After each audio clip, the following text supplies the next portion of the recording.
Chapter 4. Hmn Mrchnds.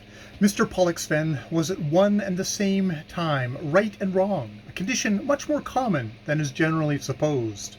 He was right in his indifferently expressed thought that a man whose mien and words could daunt such a lord of terror as Jeffreys should, by the dominance of his nature, be able to fashion himself a considerable destiny. He was wrong, though justifiably so, in his assumption that Peter Blood must hang. I have said that the tribulations with which he was visited as a result of his errand of mercy to Oglethorpe's farm contained, although as yet he did not perceive it, perhaps two sources of thankfulness, one that he was tried at all, and the other that his trial took place on the 19th of September. Until the 18th, the sentences passed by the court of the Lords Commissioners had been carried out literally and expeditiously, but on the morning of the 19th there arrived at Taunton a courier from Lord Sunderland, the Secretary of State, with a letter for Lord Jeffreys, wherein he was informed that His Majesty had been graciously pleased to command that 1,100 rebels should be furnished for transportation to some of His Majesty's southern plantations, Jamaica, Barbados, or any of the Leeward Islands. You are not to suppose that this command was dictated by any sense of mercy. Lord Churchill was no more than just when he spoke of the king's heart as being as insensible as marble. It had been realized that in these wholesale hangings there was taking place a reckless waste of valuable material. Slaves were urgently required in the plantations, and a healthy, vigorous man could be reckoned worth at least from 10 to 15 pounds. Then there were at court many gentlemen who had some claim or other upon His Majesty's bounty. Here was a cheap and ready way to discharge these claims. From amongst the convicted rebels, a certain number might be set aside to be bestowed upon these gentlemen, so that they might dispose of them to their own profit. My Lord Sunderland's letter gives precise details of the royal munificence in human flesh. 1,000 prisoners were to be distributed among some 8 courtiers and others, whilst a proscriptum to his lordship's letter asked for a further 100 to be held at the disposal of the Queen. These prisoners were to be transported at once to His Majesty's southern plantations, and to be kept there for a space of 10 years before being restored to liberty, the parties to whom they were assigned entering into security to see that the transportation was immediately effected. We know from Lord Jeffreys' secretary how the Chief Justice inveighed that night in drunken frenzy against this misplaced clemency to which His Majesty had been persuaded. We know how he attempted by letter to induce the king to reconsider his decision, but James adhered to it. It was, apart from the indirect profit he derived from it, a clemency full worthy of him. He knew that to spare lives in this fashion was to convert them into living deaths. Many must succumb in torment to the horrors of West Indian slavery, and so be the envy of their surviving companions. Thus it happened that Peter Blood, and with him Jeremy Pitt and Andrew Baines, instead of being hanged, drawn, and quartered, as their sentences directed, were conveyed to Bristol, and there shipped with some 50 others aboard the Jamaican Merchant. From close confinement under hatches, ill nourishment, and foul water, a sickness broke out amongst them, of which 11 died. Among these was the unfortunate yeoman from Oglethorpe's farm, brutally torn from his quiet homestead, amid the fragrant cider orchards, for no other sin than that he had practised mercy. The mortality might have been higher than it was, but for Peter Blood. At first the master of the Jamaican merchant had answered with oaths and threats the doctor's expostulations against permitting men to perish in this fashion, and his insistence that he should be made free of the medicine chest and given leave to minister to the sick. But presently Captain Gardner came to see that he might be brought to task for these 2 heavy losses of Hmn Mrchnds, and because of this he was belatedly glad to avail himself of the skill of Peter Blood. The doctor went to work zealously and zestfully, and wrought so ably that, by his ministrations and by improving the conditions of his fellow captives, he checked the spread of the disease. Towards the middle of December, the Jamaican merchant dropped anchor in Carlisle Bay, and put ashore the 42 surviving rebel convict. If these unfortunates had imagined, as many of them appeared to have done, that they were coming into some wild, savage country, the prospect of which they had glimpsed before they were hustled over the ship's side into the waiting boats, was enough to correct the impression. They beheld a town of sufficiently imposing proportions, composed of houses built upon European notions of architecture, but without any of the huddle usual in European cities. The spire of a church rose dominantly above the red roofs. A fort guarded the entrance of the wide harbour, with guns thrusting their muzzles between the crenels, and the wide facade of the Government House revealed itself dominantly placed on a gentle hill above the town. This hill was vividly green as it is in an English hill in April, and the day was such as a day in April gives to England, the season of heavy rains being newly ended. On a wide cobbled space on the sea front, they found a guard of red-coated militia drawn up to receive them, and a crowd, attracted by their arrival, which in dress and manner differed little from a crowd in seaport at home, save that it contained fewer women and a greater number of negroes. To inspect them, drawn up there on the mole, came Governor Steed, a short, stout, red-faced gentleman in blue taffetas, burdened by a prodigious amount of gold lace, who limped a little and leaned heavily upon a stout ebony cane. After him, in the uniform of a colonel of the Barbados militia, rolled a tall, corpulent man who towered head and shoulders above the governor, with malevolence plainly written on his enormous yellowish countenance. At his side, and contrasting oddly with his grossness, moving with an easy, stripling grace, came a slight young lady in a modish riding gown. The broad brim of a grey hat with a scarlet sweep of ostrich plume shaded an oval face upon which the climate of the Tropic of Cancer had made no impression, so delicately fair was its complexion. Ringlets of red-brown hair hung to her shoulders. Frankness looked out from her hazel eyes, which were set wide. Commiseration repressed now the mischievousness that normally inhabited her fresh young mouth. Peter Blood caught himself staring in a sort of amazement at that piquant face, which seemed here so out of place, and finding his stare returned, he shifted uncomfortably. He grew conscious of the sorry figure that he cut.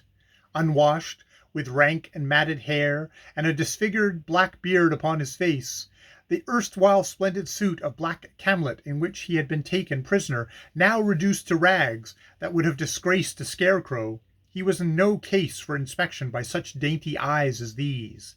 Nevertheless, they continued to inspect him with round eyes, almost childlike wonder and pity. Their owner put forth a hand to touch the scarlet sleeve of her companion, whereupon, with an ill-tempered grunt, the man swung his great bulk round so that he directly confronted her. Looking up into his face, she was speaking to him earnestly, but the colonel plainly gave her no more than half of his attention. His little beady eyes, closely flanking a fleshy, pendulous nose, had passed from her and were fixed upon fair-haired, sturdy young Pitt, who was standing beside Blood. The governor had also come to a halt, and for a moment now that the little group of three stood in conversation. What the lady said, Peter could not hear at all, for she lowered her voice. The colonels reached him in a confused rumble, but the governor was neither considerate nor indistinct. He had a high-pitched voice, which carried far, and, believing himself witty, he desired to be heard by all. "But, my dear Colonel Bishop, it is for you to take first choice from this dainty nosegay, and at your own price. After that, we'll send the rest to auction." Colonel Bishop nodded his acknowledgment. He raised his voice in answering. "Your Excellence is very good, but faith, they're a weedy lot, and not likely to be of much value in the plantation." His beady eyes scanned them again, and his contempt of them deepened the malevolence of his face. It was as if he were annoyed with them for being in no better condition. Then he beckoned forward Captain Gardner, the master of the Jamaican merchant, and for some minutes stood in talk with him over a list which the latter produced at his request. Presently he waved aside the list and advanced alone towards the rebel convicts. His eyes considering them, his lips pursed. Before the young Somersetshire shipmaster he came to a halt and stood an instant pondering him. Then he fingered the muscles of the young man's arm and bade him open his mouth that he might see his teeth. He pursed his coarse lips again and nodded. He spoke to Gardner over his shoulder. £15 for this one. The captain made a face of dismay. £15? It isn't half what I meant to ask for him. It's double what I had meant to give, grunted the colonel. But he would be cheap at £30, your honour. I can get a negro for that. These white swine don't live. They're not fit for the labour. Gardner broke into protestations of Pitt's health, youth, and vigour. It was not a man that he was discussing. It was a beast of burden. Pitt, a sensitive lad, stood mute and unmoving.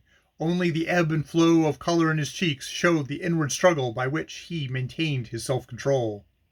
Peter Blood was nauseated by the loathsome haggle.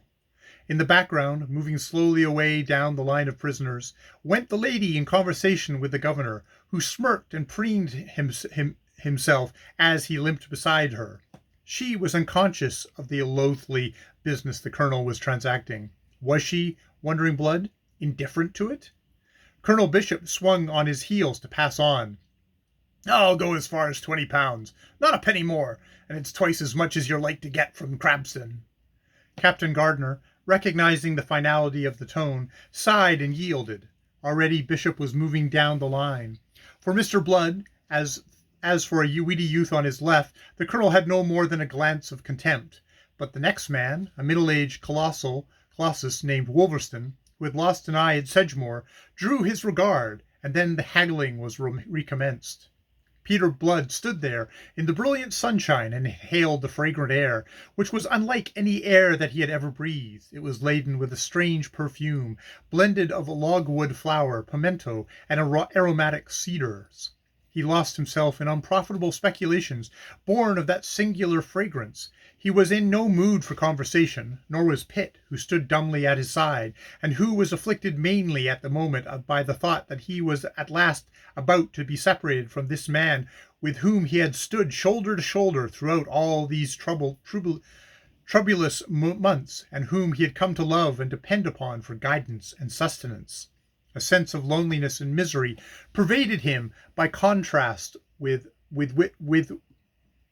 which all he had endured seemed as nothing. To Pitt, this separation was the poignant climax of all his sufferings. Other buyers came and stared at them, and passed on. Blood did not heed them. And then, at the end of the line, there was a movement. Gardner was speaking in a loud voice, making an announcement to the general public of buyers that had waited until Colonel Bishop had taken his choice of that human merchandise. As he finished, Blood, looking at his direction, noticed that the girl was speaking to Bishop, and pointing up the line with a silver-hilted riding whip she carried. Bishop shaded his eyes with his hands to look in the direction in which she was pointing. Then slowly, with his ponderous, rolling gait, he approached again, accompanied by Gardner, and followed by the lady and the governor. On they came until the colonel was abreast of Blood. He would have passed on, but that the lady tapped his arm with her whip. "But this is the man I meant," she said. "This one?" Contempt rang in the voice. Peter Blood found himself staring into a pair of beady brown eyes, sunk into a yellow, fleshy face, like currants in a dumpling. He felt the colour creeping into his face under the insults of that contemptuous inspection. "Bah! A bag of bones! What should I do with him?" He was turning away when Gardner interposed. "He may be lean, but he's tough and healthy. When half of them was sick and the other half sickening, this rogue kept his legs and doctored his fellows. But for him there had been more deaths than there was. Say £15 for him, Colonel. That's cheap enough. He's tough, I tell your honour. Tough and strong, though he be lean. And he's just the man to bear the heat when it comes. The climate'll never kill him." There came a chuckle from Governor Steele. "You hear, Colonel. Trust your niece. Her sex knows a man when she sees one." And he laughed, well pleased with his wit. But he laughed alone. A cloud of annoyance swept across the face of the colonel's niece, whilst the colonel himself was too absorbed in the consideration of this bargain to heed the governor's humour.